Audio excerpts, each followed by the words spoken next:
সোনার মদিনায় গিয়েছেন, নবীর দরবারে আরজি করছেন, উঠা দো পর্দা দেখা দো চেহারা।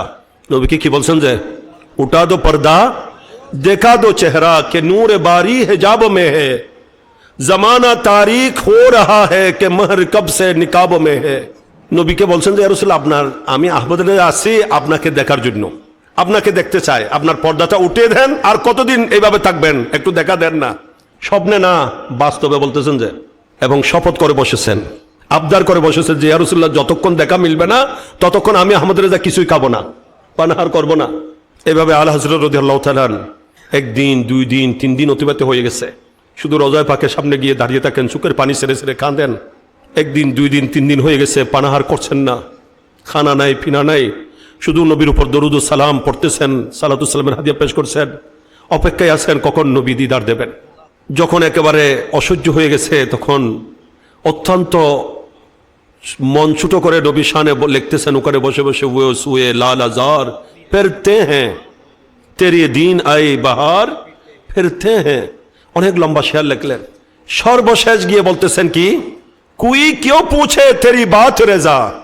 আলা হযরত নিজেকে নিজে বলতেছেন যে কুই কেউ পুছে তেরি বাত রেজা, তুঝসে কুত্তে হাজারো পেরতে হ্যাঁ। যে তুমি আহমদ রেজা এভাবে না খেয়ে মরে গেল, কেউ তোমার কথা জিজ্ঞেস করবে না? তোমার মতো কত কুকুর এখানে এইভাবে ঘোরাফেরা করতেছে।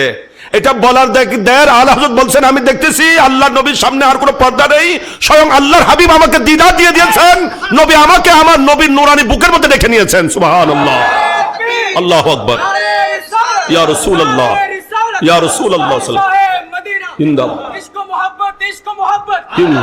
আলা হযরত সরাসরি আল্লাহর হাবিবের দিদার আলা হযরত রাদিয়াল্লাহু তাআলা লাভ করেছেন। যায় এই জন্য তো আলা হযরত নবীর এমন তারিফ, এমন প্রশংসা করছেন। আপনি মুস্তাফা জাহানের রহমতের শেয়ারগুলো পড়ে দেখুন, এগুলো পড়েন, এগুলো পড়লে জানবেন। ওখানে উনি আমার নবীর আলা হযরত রাদিয়াল্লাহু তাআলা সেখানে নবীর মুর মুবারকের তারিফ করেছেন, চুল মুবারকের তারিফ করেছেন, চোখ মুবারকের তারিফ করছেন, টুট মুবারকের তারিফ করছেন, কান মুবারকের তারিফ করছেন, জুবান মুবারকের তারিফ করছেন, মুখ মুবারকের তারিফ করছেন, হাত মুবারকের তারিফ করছেন। এইভাবে তারিফ করছেন, মনে হচ্ছে নবীকে দেখে দেখে করছেন। তো দেখছেন কিনা, নবী যখন দিদার দিয়েছেন দেখেছেন, দেখে আবার তারিফ করতেছেন যেভাবে। সুবহানাল্লাহ।